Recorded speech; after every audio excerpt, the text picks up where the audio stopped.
Will Hunting comes from Southie, a rough district of Boston, and works at night as a janitor at the prestigious Massachusetts Institute of Technology. Will writes on some math class blackboards when no one's looking, and Professor Lambeau discovers that Will is a natural mathematical genius.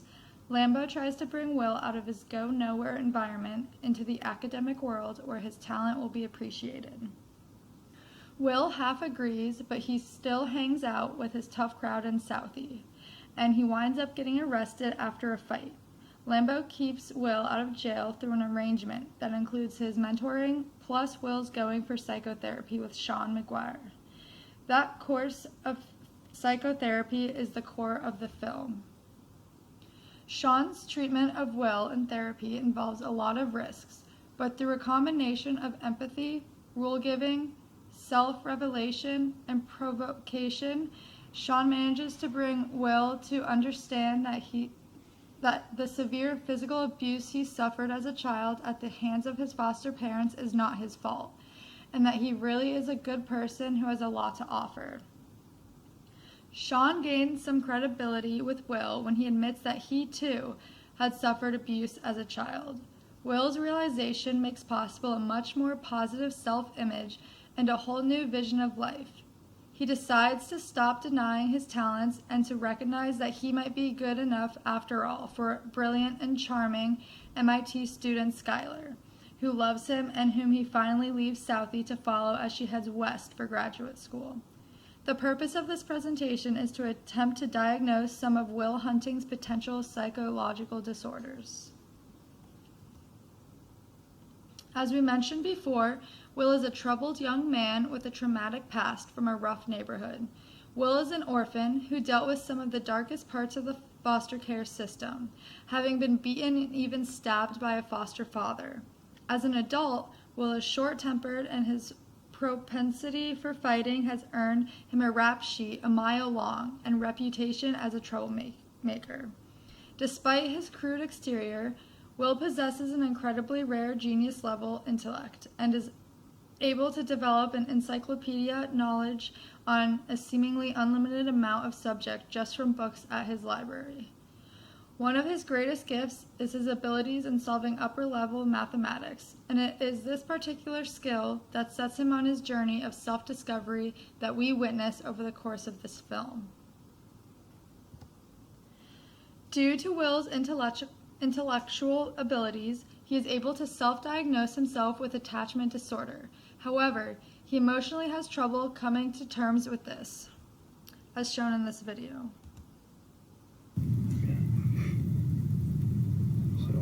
What is it like? Will has an attachment disorder? Is it all that stuff? Fear of abandonment? Is that why I broke up with Skylar? I didn't know you had. Yes, you did. You want to talk about it? No.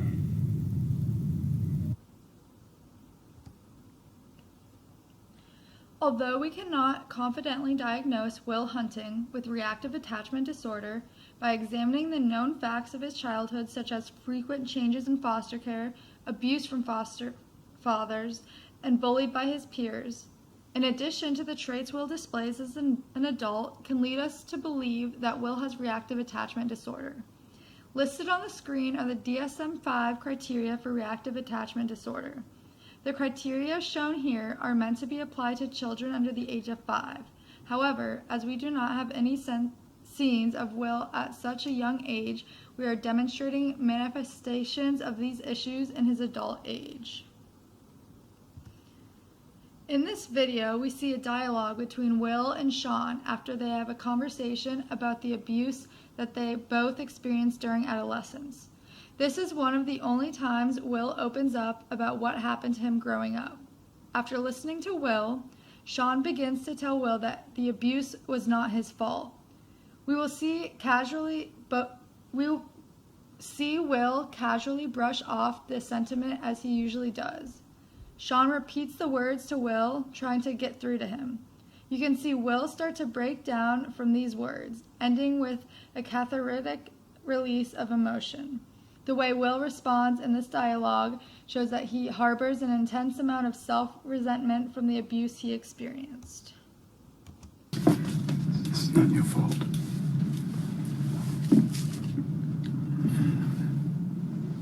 Look at me, son. It's not your fault. I know. It's not your fault. I know. No, you don't. It's not your fault. I know. It's not your fault. All right. It's not your fault. It's not your fault. Don't fuck with me. It's not your fault. Don't fuck with me, all right? Don't fuck with me, Sean. Not you. It's not your fault.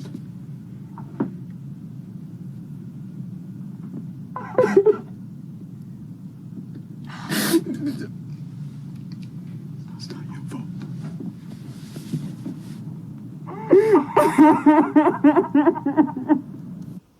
A second diagnosis that we think applies to Will is avoidant personality disorder.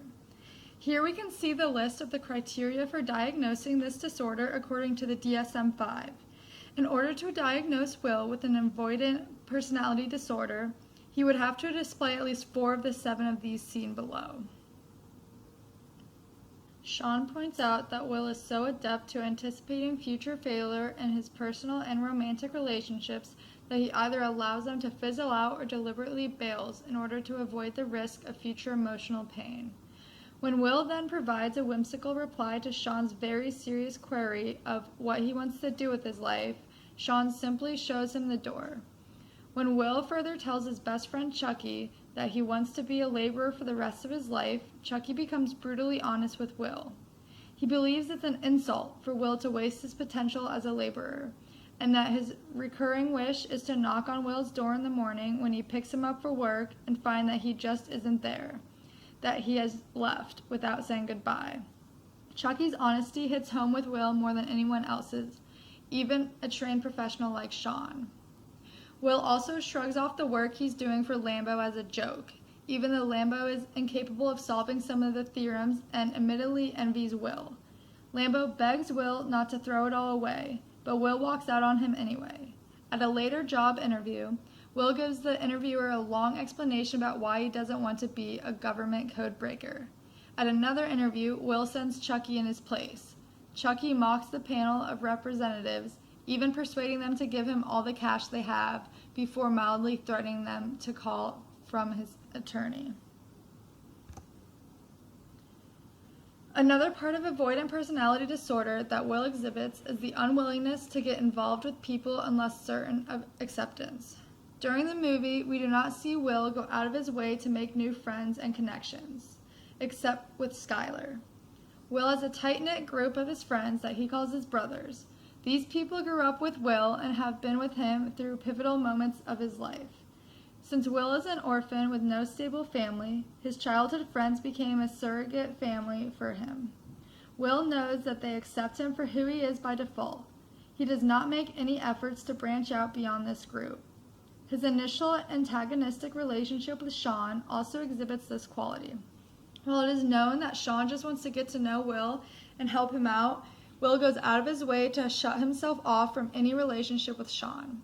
Since he was not accepted by his parents and foster parents in the past, it is difficult for Will to open up. Will's fear of being rejected leads him to not wanting to be analyzed or judged by Sean. Skylar asks Will to move to California with her, where she will begin medical school at Stanford.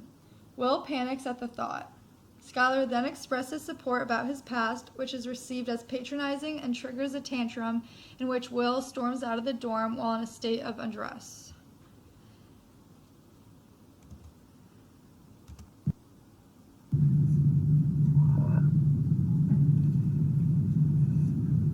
I want you to come to California with me.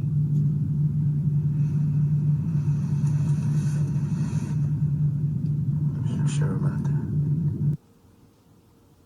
Don't put your shit on me when you're the one that's afraid. I'm afraid. What am I afraid of? What the fuck am I afraid of? You're afraid of me, you're afraid that I won't love you back. You know what? I'm afraid too. We can clearly see Will's fears and misgivings in taking on personal risks and engaging in new opportunities in multiple scenarios throughout the film. When Will is solving the theorem on the chalkboard, he is allowing himself to indulge in some of his unconscious desires, to really push himself and reach for greater things. But his fear of taking risks and leaving his comfort zone leads him to hide his identity and not claim his accomplishment. It takes a court order to force him to work with a mathematics professor and explore these new experiences in the high society of intellects he had been actively avoiding. This fear of taking new opportunities pervades when he is offered multiple new upper-level jobs due to his mathematical genius. Jumping from a demolition worker to a janitor to an upper-level NSA analyst, it's quite an incredible and intimidating leap and a massive personal risk. It's not just the occupational issue here, but the shift in his entire lifestyle, going from manual labor and drinking all day to a real buttoned-up job. He doesn't know how to honestly and genuinely interact with this highly educated rich professionals without all of his defense mechanisms of mental and moral superiority and his big neighborhood bravado. He's afraid of being open and vulnerable to a new environment. Finally, as we mentioned before, his initial refusal to move to California is indicative of his fears and reluctance to explore new opportunities. His first rebuff to the question was that his job is in Boston and he lives in Boston. He is totally unwilling to leave his safety net of established trust and familiarity and risk a lack of acceptance by any other community. Abraham Maslow came up with a concept known as the Maslow's hierarchy of needs that describes the progression of human behavior according to 5 different levels. The pyramid starts with the basic needs such as food, water, and sleep as a beginning point for human development. Higher concepts such as safety, love, and belonging, esteem, and lastly self-actualization build upon each other after basic needs are met.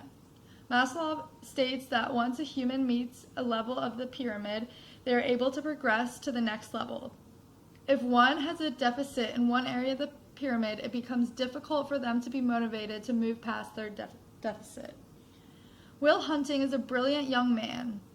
Throughout the movie, viewers may question why someone as smart as Will isn't using his intelligence to better himself and his living situation. This is where the hierarchy of needs comes into play. During Will's childhood, personal security, love, sense, and family, and self-respect were withheld from him in his abusive situation. Due to these deficits, one can speculate that Will never became motivated to reach the self-actualization stage of human development, therefore not using his intelligence to be the best of his ability. Here are works cited.